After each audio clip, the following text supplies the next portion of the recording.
Okay, so the third bit of peer coaching observation is going to be on takeoff and landing in your jumps. Specifically, we want to avoid what's called a donkey kick or a knee flick, and to ensure that we have nice landings. So we know what a nice landing looks like, but now we're going to start adding variables, add some real life application. And it's good to think about what are the mistakes that people make when they're jumping that are going to prevent them from landing safely or having good form. So one of the biggest issues you see is that when people are jumping over high things, they don't have the pattern of lifting their knees up. Instead, what they do is they kick their legs back like this. This is going to be really common, especially with female members, quite a lot if they've never really had any experience jumping while lifting their knees. So this is often called a donkey kick or a knee flick, and it's just this little number right here. The problem with that is it's very, very hard to get a good landing. It's very hard to land in time if you flick your knees back. And also there's a lot of times when people are jumping over, they'll kind of flick their knees sideways because they're afraid of hitting their legs on the bar or something like that. So that means their knees are going to be out of alignment.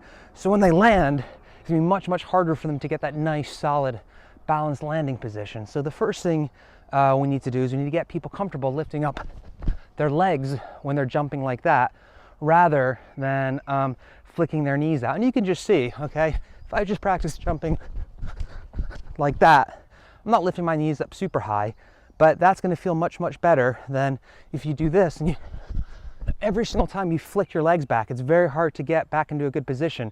And the way your body absorbs the energy, it just doesn't feel nice. It feels much, much nicer to have your legs underneath you, have your feet underneath you, and absorb that energy. So we're going to do some progressive stick jumping like we have in the past, except the difference is today we don't really care about going as high because we're not doing burpee over-unders or any kind of jump over-under. We just want to get people over. And we're going to do the progressive stick jumping, maybe getting people up to about a tire height or so, depending on what they're comfortable with.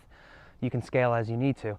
But we're going to focus on lifting the knees, and we're going to focus on a nice landing. So that's going to be much more important than height today. So we're not focusing on height, we're focusing on the landing. So when we jump, okay, we're going to go ahead and lift our knees up, and when we land, we're going to go ahead and practice that athletic landing like that. So you can do the progressive jumps higher and higher and higher and higher. If you get to the point where people start donkey kicking, then we need to spend some time there so that they can take that pattern and turn it into that pattern. For the conditioning today, we're going to have athletic landing jump overs. So this part of the peer coaching will feed into it, and it's going to be jump over and land, turn around, jump over and land, and practicing that nice landing and takeoff. We only have 4 and 4. It's not super, super high numbers. The idea is not to get people tired. We don't want them to be fatigued. We want to keep the numbers low enough so they can focus on quality rather than focusing on height or repetitions or anything like that.